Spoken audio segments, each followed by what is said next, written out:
Koji radi crveni, žuti? Dobro večer i dobro došli. Evo, radi nam svi ovi zeleni, žuti i crni vragovi na sreću. Dobro došli na večerašnji program sa jugoslavenskim, bosanskim, zagrebačkim, francuskim piscem Veliborom Čolićem. Dobro večer, Velibor.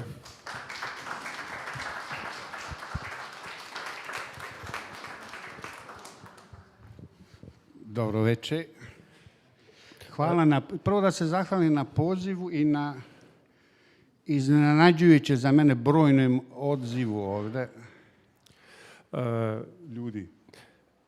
Nećemo posebno predstavljati Velibora, domaći rad ste, mislim, već odradili. Njegove knjige ste imali prilike odavno čitati na našem jeziku. Njegov prvijenac, roman Madrid Granada ili bilo koji drugi grad, objavljen je još 1987. godine u Zagrebu u legendarnoj biblioteci Kvorum, a ako se ne varam, negdje 2008. ili tako nešto pišeš na francuskom jeziku. Izvorno i tvoje knjige se prevode. Roman ili o kojem ćemo govoriti večeras, znači koji će biti u fokusu ovog razgovora, autoportreti s damama s ovim ovako interesantnom naslovnicom. Napisan je, međutim, na našem jeziku, kako god ga izabrali zvati.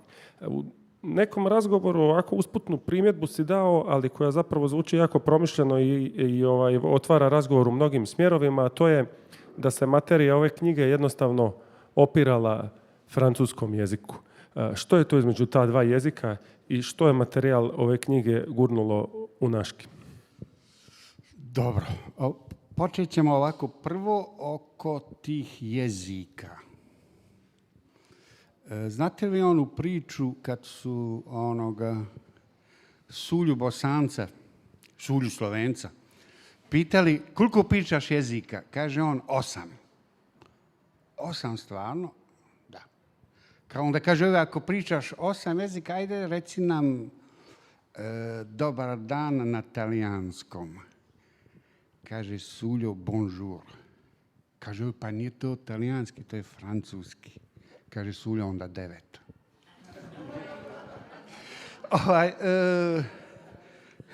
Tako i ja.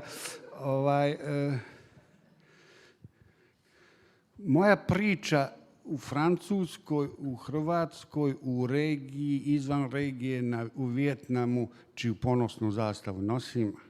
Samo mala digresija. Šetam se ja u Dubrovniku prije 10 dana i neko viče, ua, komunjare. Rekao, Heineken majmune, nemaš pojma. Želim. I sve je smješteno, sudbina kao jezik. Sve je smješteno u jezik. Moj egzil je smješten u jezik. Ja ponavljam, mi iz Bosne, iz bivše Jugoslavije, iz regiona, nazovite kako volite, imali smo sreću kad smo bježali da nismo crnci. Još sam to falilo da smo crnci. Ne, spaza, ne. I sva moja borba, sva nada, svaki pad, sve što sam postigao je bilo u jeziku. U tom tako lijepom i tako kompliciranom francuskom jeziku za nas Slavene, to je gore od kineskog. Pišem i objavljujem, ajde da se pohvalim, sad će za par mjeseci izaći moj 5. roman kod Galimara, što me stavlja u rang, recimo, Modrića, to je Real Madrid u našem, jel? Nisam baš 10, igram 4. U tom pisanju i ispisivanja romana, egzila i svih tih priča, s vremena na vrijeme, kao nekakve krijesnice, pojavljivali su se priče, mali portreti, skice, koji su tvrdoglavo odbijale francuski jezik. Ja to stavim sa strane. 6 mjeseci kasnije još jedna. I tek prvi put u 2018. pogledam, velika većina tih priča koje su odbijale kategorički. štrajk glađu, ne znam, ne možeš. Nikako su bili portreti žena. Sad, odmah pomislimo na tog velikog majstora Bukovskog, žene, ali ne baš moje žene, zato sam napisao dame, nego mala sjećanje, male crtice o bakama. Ja sam rođen 64. i čitavo odrastanje je propraćeno baka Ana, mi zvali baka Ana i Ljubica i baka Ljuba. I kod ovih drugih Hajera i Zlata, Jovana i Anđa. Onda ja u prvom gimnazije tamo kod nas u Modriću pitao, imaš ti djeda? Nema. Ja sam odrastao u toj zemlji, nesretnoj Bosni, bez djeda. Ja sam odrastao u tim ženama koje su probale sačuvati to nešto naše. Ja ih zovem žene vječite udovice. One su sve mlade postale udovice i nema teorije da one se preudaju lijevo desno. Baka Ljubica, baba Ljubica je crna marama. Baka Ana je crna marama. Znači, ja sam odrastao u tom svijetu bez djeda, gdje su očevi nekakav autoritet i mi kao prva generacija nekako normalno koji imaju roditelje. I eto, te priče su se odbijale da se prime, tako da kažem, u poljoprivredno u taj francuski jezik. U jednom momentu to je dobilo neki volumen mesa, krvi. Ta moja sjećanja, ja sam to probao srediti i nije išlo u Briselu. Onda ja odem u Kaštelštafić blizu Neha, Kaštelštafili blizu Nehaja tamo, super zim, imaju samo stari anarhisti, igraju balote, popijem s njima malo i sklopi se ta knjiga koju sam ja nazvao Tu puberteti s damama. Važno je reći da ova knjiga ima podnaslov. A podnaslov je toliko važan da se ponekad pitam što ovaj podnaslov nije naslov. A podnaslov je ljubavni roman sa društveno-političkom tematikom. Moram reći, Marko, pa ću završiti ovdje, da ova moja pečalba u Francuskoj, 30 godina, od zadnje francuske vukojebine do Pariza, gdje god se čuje, šta kako kaže Albert Camus, moja granica je granica francuskog jezika.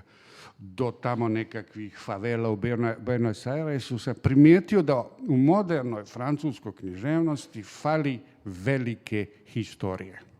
Ono čega mi imamo višak, kod njih nema. Ja se sjećam jednom velikom festivalu, kolega Francuz, pa on nešto pati. Pa uzdiš. I ostavila ga žena. Pa ne daj. Rekao, majstor, ja kažem u publici, to se ne radi, šta me briga, ja sam onaj propalica balkanska. Rekao, majstore, gledao na mene, rekao, tebi najgora stvar u životu je što te ostavila žena, a meni najbolja. I vidiš koja je to razlika. Fali velika istorija. Oni imaju tu veliku. Bonsoir, monsieur. Možete ili nećete. Tražite. Samo izvolite. Fali ta velika istorija, taj dah. Mi toga imamo previše. Ja navodim ovdje, geopolitika počinje mojim rođenjem. 13.6.64. Baba Ljuba kaže, evo ga, mali se rodio sa svojim imenom, Sveti Anto. Kao što vidite, nije uspjelo. 0 dana, 0 godina. Zato ja nazivam to ljubavni roman sa društveno-političkim situacijama. Sve se lomilo preko nas. Doduše, svako od nas, ja putujem svijetom pa nešto pričam, svako od nas misli da je baš njegovo, iznad njegove glave, iznad njegove kuće, iznad njegovog sela se desilo nešto važno. 150 himni na svijetu pjeva Lijepa naša, najljepši lijevo desno, nigdje toliko algi koliko ovo lijevo desno. Ali stvarno kad pogledamo, nije isto biti rođen u Modrići i u Cirihu, u Njorku ili u Gornjem Vakufu. Ne znam koje je bilo pitanje, ali dobro sad. Pa, ajde zadržimo se još malo na toj tvojoj pečalbi 30-godišnjoj, a istovremeno na ovom kulturnom i političkom i na jazu između njih koji se ogleda u jeziku. Tvoja situacija je na neki način slična onoj Aleksandra Hemona. Otišli ste negdje u slično vrijeme, otišli ste s minimumom jezika ili bez jezika, počeli ste pisati na tom jeziku i završili ste kod nekih najrenomiranijih svjetskih izdavača. Ali šta je ostalo u tom procjepu kulturne neprevodivosti između francuskog i između našeg i kako francuski čitatelji primaju tvoje knjige na našu tematiku? Recimo, jedna od prvih, ako ne i prva, možda tvoja knjiga u Francuskoj nakon tvoje selidbe se zvala Bosanci na našem jeziku. Da, ja se nekad pohvalim, rekao, daleko smo putovali, jer smo putovali jednom izuzetno uspješnom turističkom agencijom Karadžić Tours. Platili su nam veliko.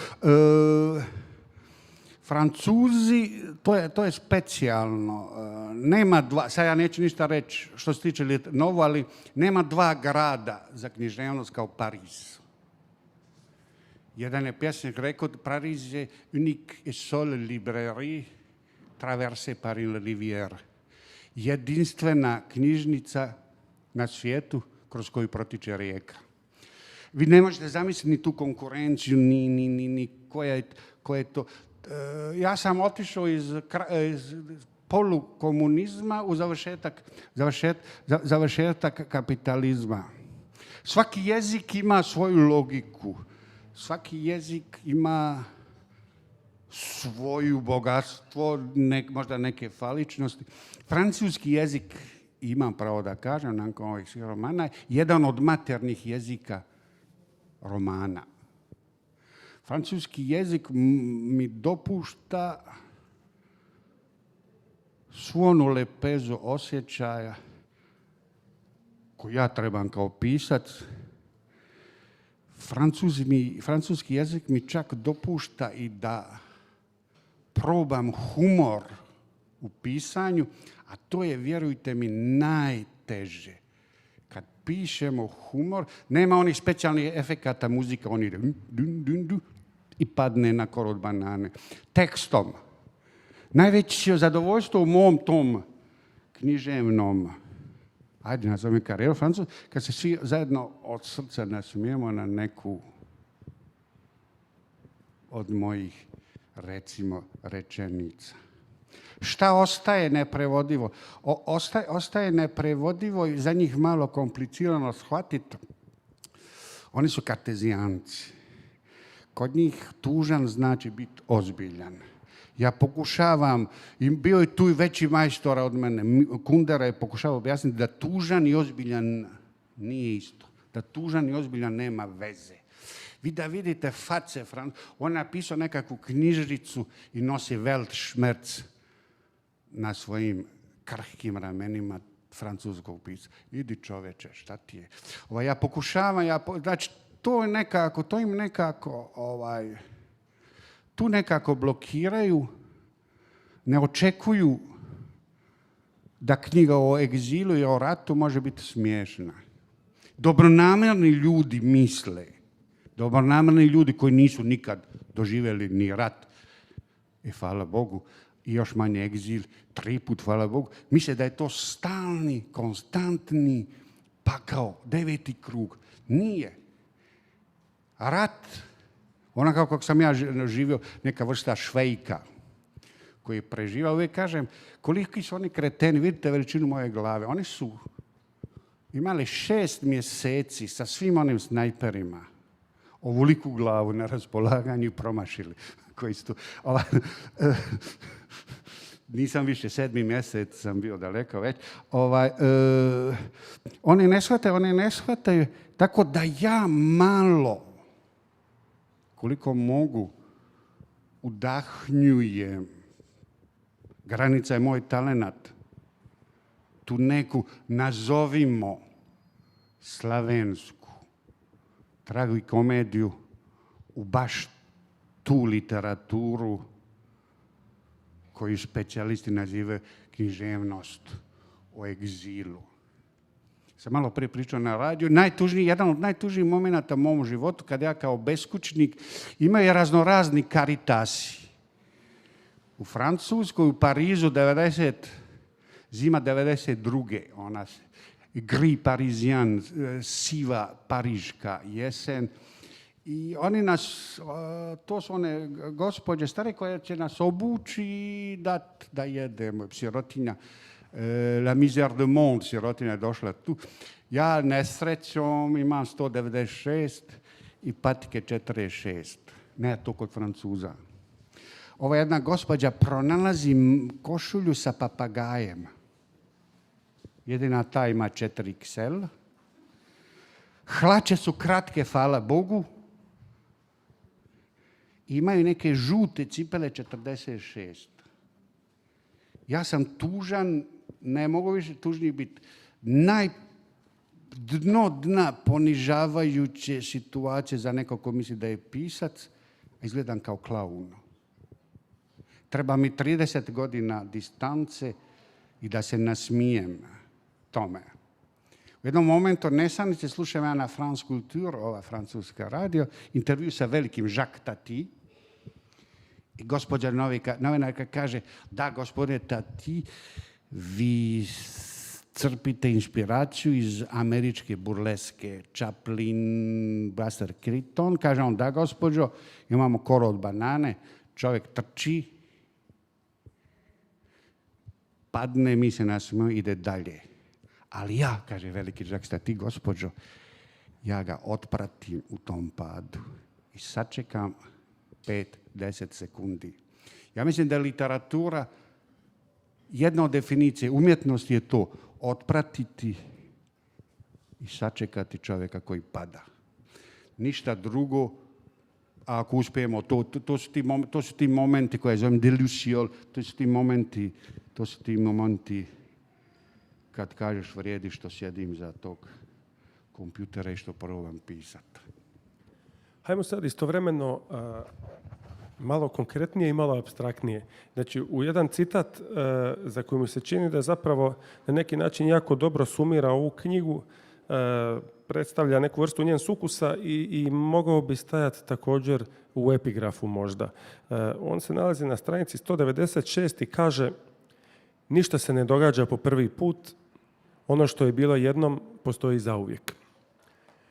Što je to ono zauvijek ove knjige? Pa verovatno naivna, dječji naivna, skoro glupa, skoro suluda želja, ideja pisca da uhvati taj nestali svijet. Taj svijet gdje ja rastem ne postoji više. Možete reći, stari se i red je takav.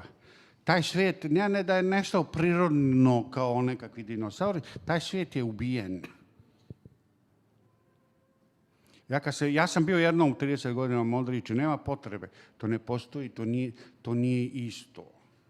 Šta ostaje u toj kartografiji čovjeka koji se približava opasno 60. godini, nevjerovatno, ali istinito.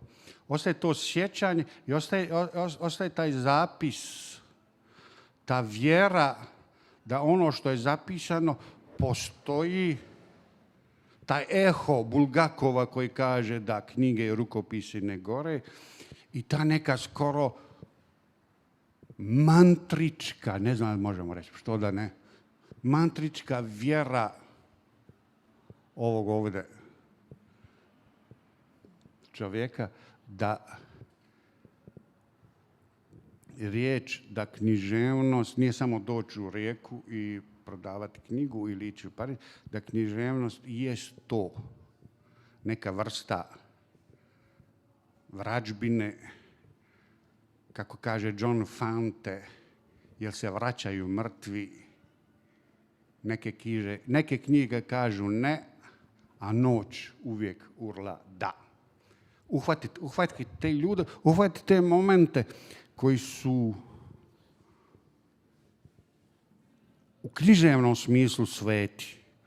uhvatiti tu nekakvu malu sliku, pa veću, jasnu, nejasnu. Dva načina pisati ove knjige, ili sve provjeravamo ili ništa. Ja ništa nisam. Sve je oslanjeno na moju klimavu, nepreciznu, tako ljudsku memoriju. Ti ljudi se pojavljuju. Da počitam malo o tim ljudima. Ti ljudi se pojavljuju, kao i svi ljudi, kao i sve normalne obitelji, imamo tetka koji je alkoholičar, tetku koja ide u crkvu i tata koji da sinu ime Velibor. Znači, mi smo Modrići. Ovo je jedan dio, ću vam pročitati, koji se dešava recimo 69. u onom momentu kada Apollo spušta, i drugi je malo isto kratak, koji govori o nečemu što ja nikad nisam razumio, što nikad nije razumio, a koji se zove Maspok. Na pitanje jesu li mi sirotinja, mama odgovara: nismo, sine moj, mi smo srednji. A na to isto pitanje otac odmahe glavom: ma kakvi, mi smo normalni. Ipak često pred kraj mjeseca mama uvodi takozvani režim četvrt kruha. A sve to izgleda ovako. A doručak četvrt kruha, mlijeko i crna takozvana miješana marmelada. B. Ručak četvrt kruha i pašteta. C. Večera četvrt kruha i hrenovke. Vitamina.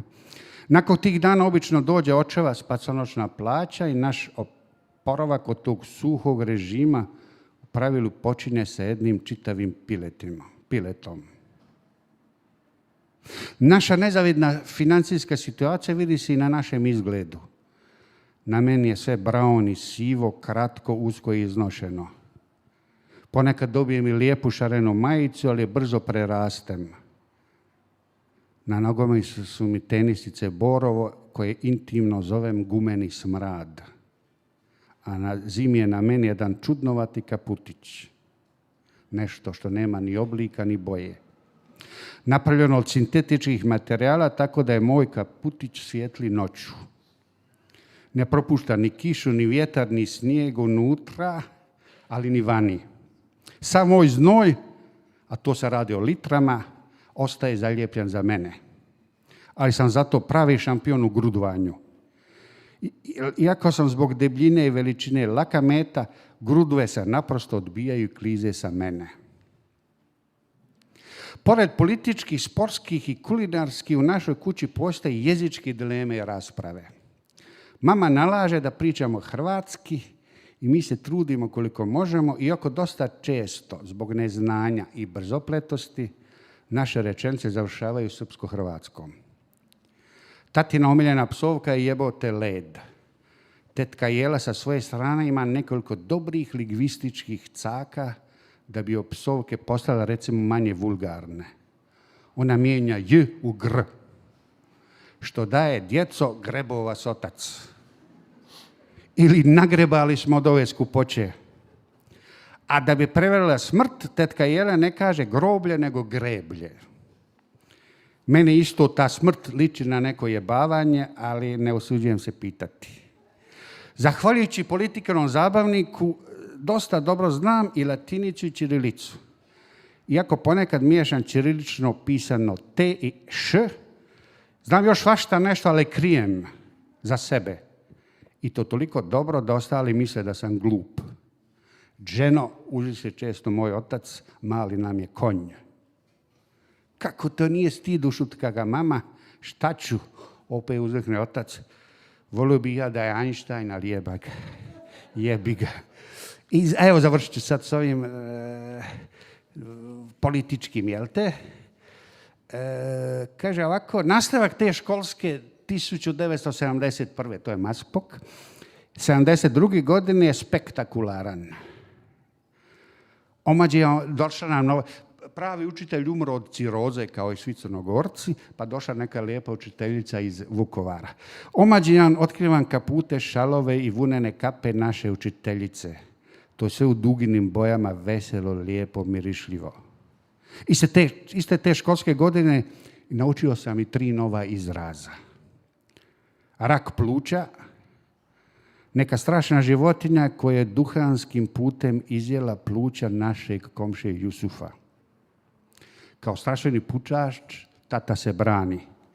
Nije da ne valja duhan, nego ne valjaš prvo ti, pa tek onda fasuješ rak. Duhan je samo biljka. Kako to da jedna biljka, mrkva recimo, kao zdrava, a druga duhan kao štetna? Ma hajte, molim vas, tlababalan. Drugi izraz je Firaun.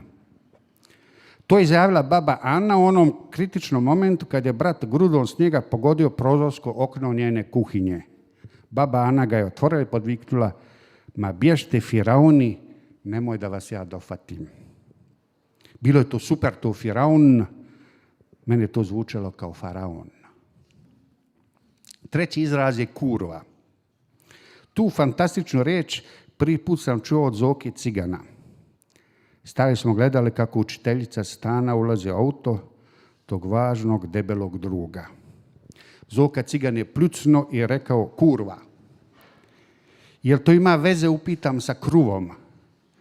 Ma ne, smije se Zoka, tako se kaže za žensku koja dobro izgleda.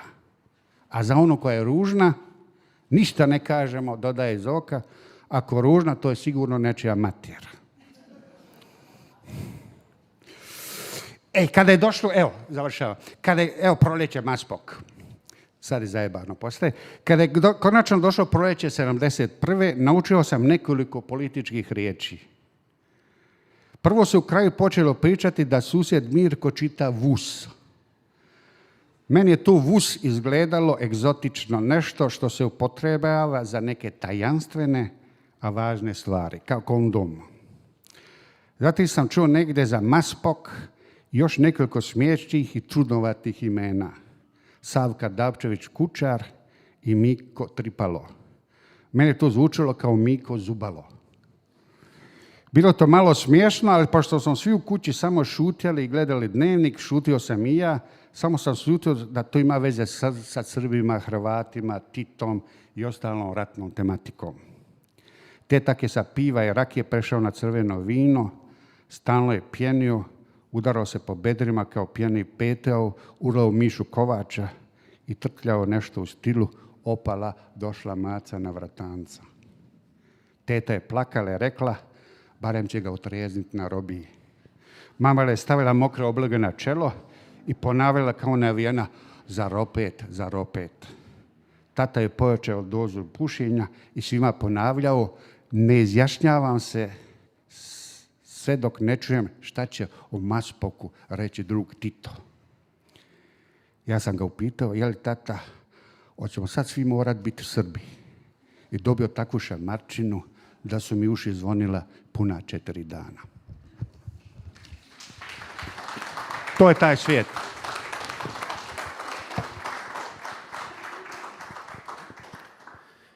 Hvala ti. Velibore, ajmo u ovom pravcu koji čitatelja nekako uvijek zanima i ako je pisu nekad možda i nije važan ili nije toliko važan u smislu suštine knjige na kojoj radi. Ali bez većih problema i dilema ovaj roman bi mogli označiti kao autobiografski. Sad, zanima me gdje u njemu završava autobiografsko, a počinje ono romaneskno. Je li to samo pitanje forme, stilizacije ili? Sad, kako kaže majstor Milan Kundera, romanopisac, nije dužan nikom ništa, osim možda malo Cervantesu. Jedan od osnovnih problema, ako ne i boljki, Jedna od osnovnih problema, ako ne i boljke, regionalne književnosti, nadam se drago da snimate ovo je lijepa rečenica, kao na dnevniku, jedna od osnovnih boljki, ako ne i problema regionalne književnosti je u tome, u promjeni žanra, gdje smo počeli književnost upotrebljavati kao politički program, a politički program kao književnost. Može se pronaći na YouTube, Srpska skupština 93. ustaje majstor i kaže i navode onu stranicu od Ive Andrića gdje Turci nabijaju na kolac, onog lijevo. Znači, pomiješan. Ovo je roman, ovo je tvrdogavi roman na ovom jeziku. Sad me pitaj koji jezik, a pošto ima polemika o jeziku, ja bih rekao, ovo je roman na jeziku Hrvata koji su živjeli u Otomanskom carstvu. To ovi obožavaju, mogu misliti, sa Sljemena. Ovo je roman naroda koji se pretvorio u folklornu skupinu. Ovo isto obožavaju. Bosanci, Hrvati iz Posavine su upravo to. Svaki put kad mene pozovu kao eminentnog člana Bosanske Posavine, dođu, igraju i odu. Nema zemlje. Zar vam to ne pasjeća na američki indijance? Dođu, igraju i odu, nema zemlje.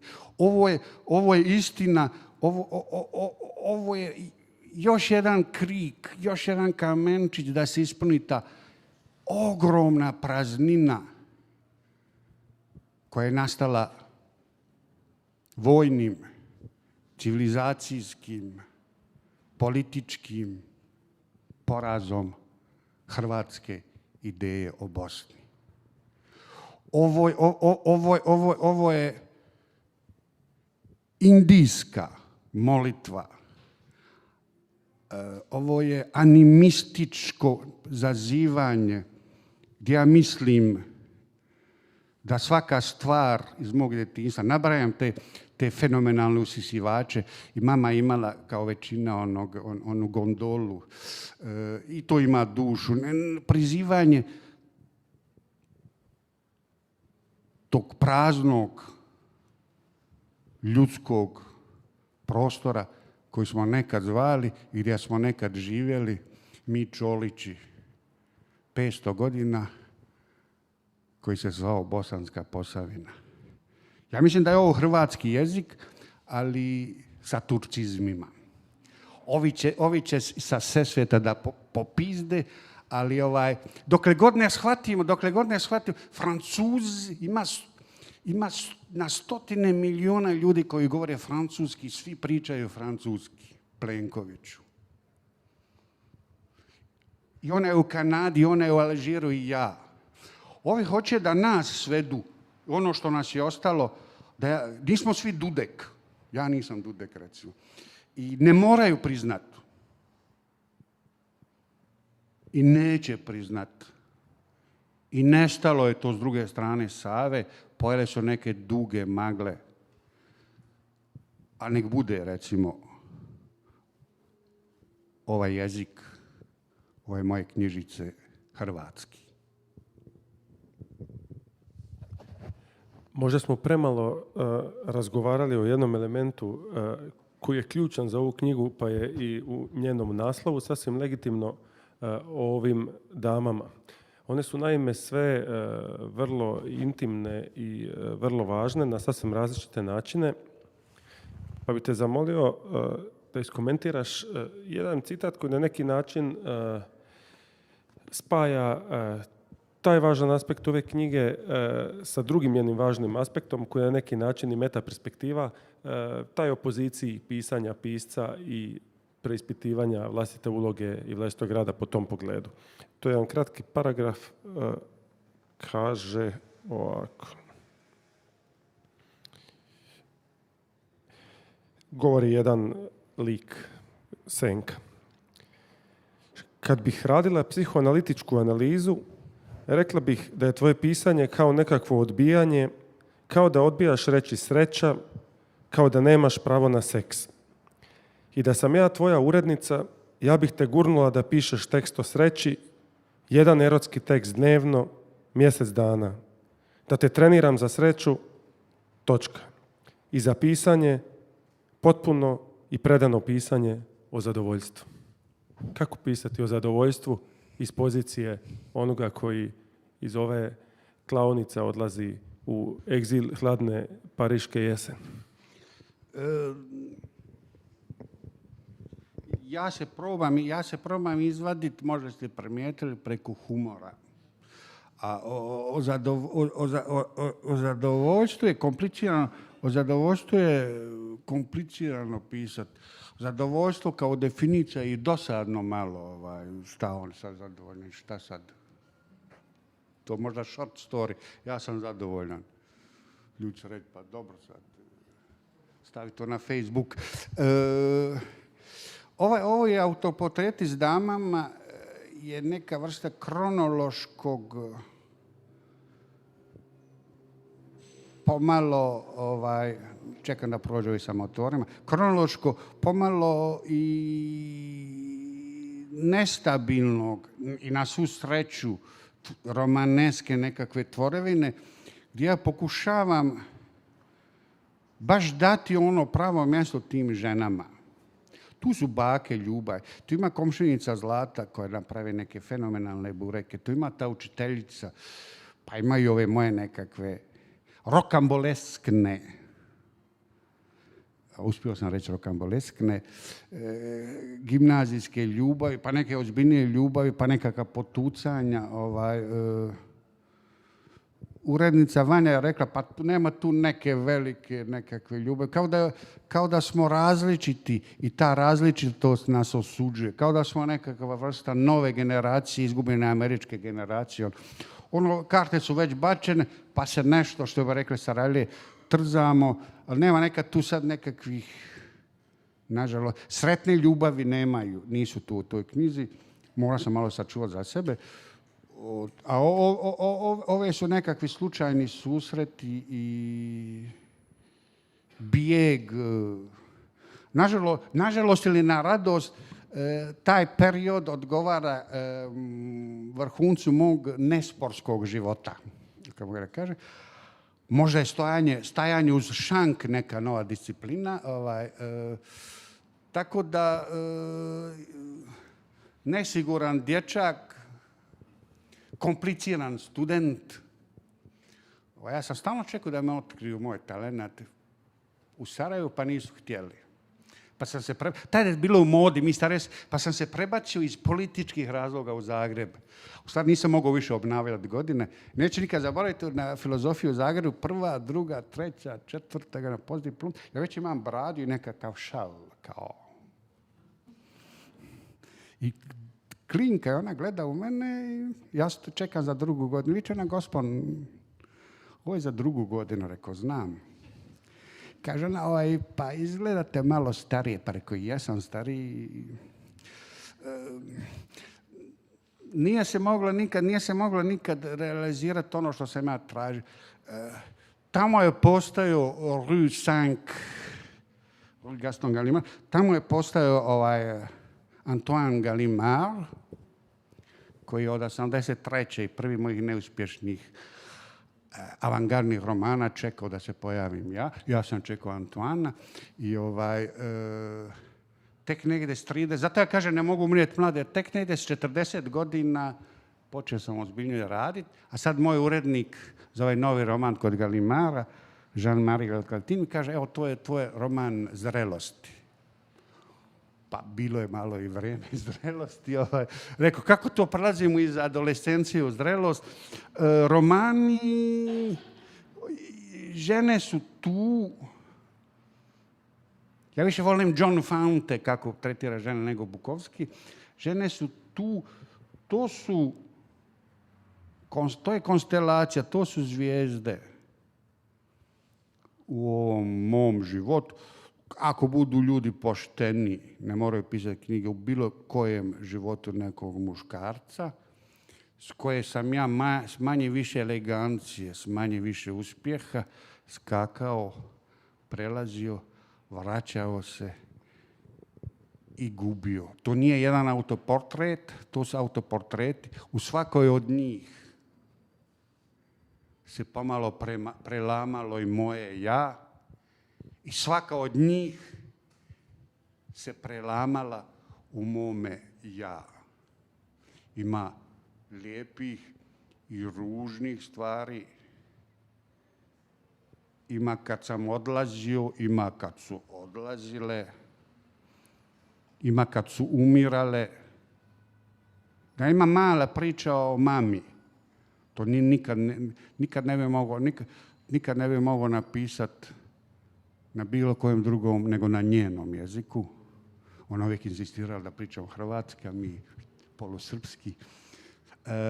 Nijednom drugom jeziku ne bi se moglo to realizirati. Žena je umrla mlada. Eto, i ona postoji tu. I ona je apsurdni osjećaj. Umrla je sa 54 godine. Ona je apsurdni osjećaj na moj 55. rođendan da sam sad stariji od mame. Eto, toliko. Sve je to napisano na latinice, evo provjeravam, lijepo isprintano sa superovim naslovnicom i na sniženju je. Šta više treba da kažem? Marko, spit. Između nas je okruglih 20 godina, a ipak kao čitajući i postavljajući kulturne umjetničke koordinate ove knjige, nekako mi se čini da smo odrastali u isto vrijeme. Mislim, to su tu Kvorum, to su, ne znam, Štulić i Lou Reed, tu je Fassbinder. Sad je pitanje da li se zapravo u tih 20 godina i desilo nešto drugo pažnje vrijedno i da li se poslije toga desilo što pažnje vrijedno, ali me zanima kako sad gledaš na te očito vrlo formativne kulturne činjenice u rasponu od bita do rock'n'rolla koji su te presudno oblikovati, ne treba od toga bježati i na kraju krajeva radio si dosta dugo vremena i kao muzički novinar. Nedavno si mi rekao da ti zapravo glazba na neki način umorila, da muziku sve manje i manje slušaš. Slušam ženu do već dijel. Bio je grafit svoje vremena u Zagrebu, slušam mamu i punk. Odlazi se u egzil odjednom, brzo, u panici.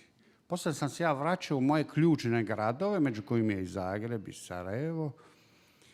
I svaki povratak je bio iznenađujući kako se to smanjilo. Zagreb nakon Pariza, New Yorka, Rio de Janeiro, manji. Tomica na konju, niži, mislim. Ja sam mislio da je to nakon Corcovado. Ponavljam opet, dva načina pisane knjige. Ili idemo svaku ulicu i provjeravamo ili ništa ne provjeravamo. Prednost romana pisca da može reći ništa ne provjeravamo. Na sve sam se oslonio, na ovo moje krhko, ljudsko, nesavršeno sjećanje. Imamo to što imamo. I te formativne godine su važne i jesu i nisu. Šok je bio JNA u Kruševac, nema tamo padeža, u Kruševac. Kad sam ja mislio da svi iz naše generacije čitaju 100 godina samoće, slušaju Sunčana strana ulice i imaju na kaseti dupli album London Calling. How je snow, što bi rekao Đuro, kako da ne, how je snow. U 4 primjer. Da, nema pojma.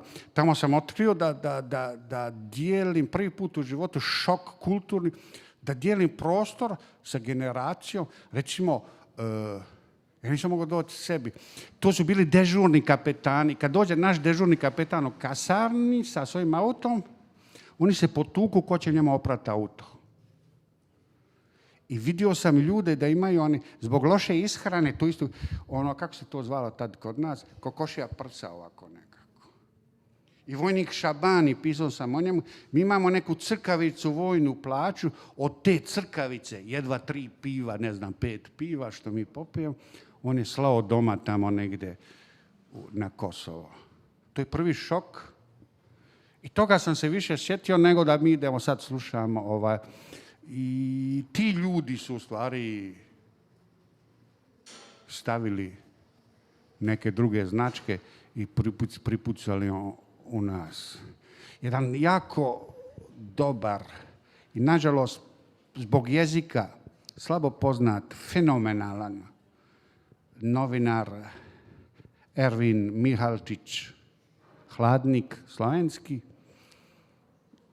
kad smo predstavljali knjigu u Ljubljani, on je rekao, ti nisi izbjeglica, ti si poražen. To je ključna riječ i za ovu knjigu i za ovaj sljedeći roman koji se zove Guerre et pluie, Rat i kiša, koji izlazi kod Galimara. Pobjednici pišu veliku istoriju, a poraženi knjige. Lurid umro u onom momentu kad mi smo u rovovima, tamo je Miloševac, srpsko selo, i nama na tenkovima naviju cecu u 4 sata ujutru. Što bi rekao Sidran, kako mogu biti nehumani, počeli rat u 4 ujutru. Dok sam se mi treznili, oni pucali. Konstatacija o Zagrebu, ima mala fusnota o tome. Ja dolazim nakon 120 godina, čeka me moj drug Edo Popović. Idemo neki ljudi, puno ljudi. Rekao, šta je ovo, čoveč? Kaže meni, to je advent. Jeste normalni? Jest advent. Ja idem, pa rekao, šta su one? On kaže, to su katolici koji vole kobasice. I onu nekako lijevo. Na svu sreću prepoznam Pliva i ona nova ploča. To je sve od Zagreba. I onda mi na Britanac stojimo. Rekao ja, Edi, a ti pušiš? Kaže on, presto. A ti, rekao, presto i ja. Hoćemo na pivu? Kaže on, presto. Hoćeš ti na pivu? Presto. I onda mi stojimo i noć pada na Britanac i na nas dvojicu. Što je rekao moj prvi izdavač Branko Čegeć, slikali nas i mi tamo pijemo kavu, slikali i neko napisao, sram ga isti bilo, da Bog da mu žena rodila tuđe dijete, neko napisao, veterani iz kvoruma nas trojica. I kaže Branko, kaže čega, kako to odjednom mi veterani? Pa do jučer smo bili nove nade hrvatske literature. Sad smo veterani i vidimo ovaj mali živio, neka djeca. Sve se desilo u tom kondenziranom vremenu.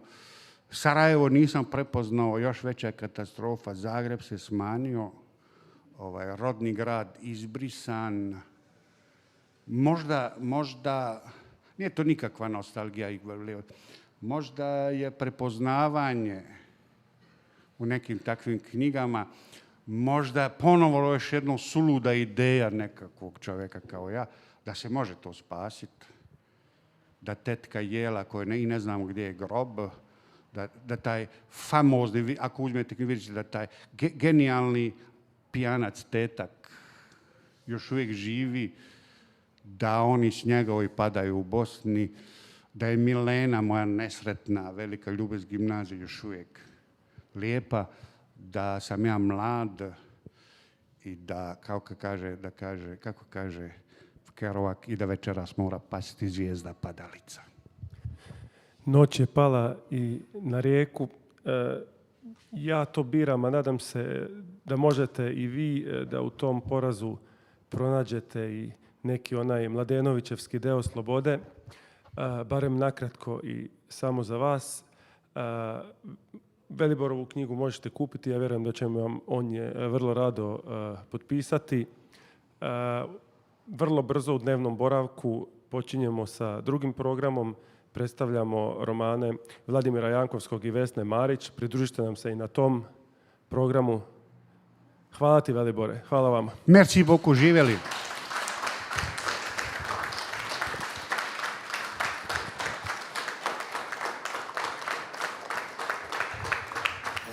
Thank you.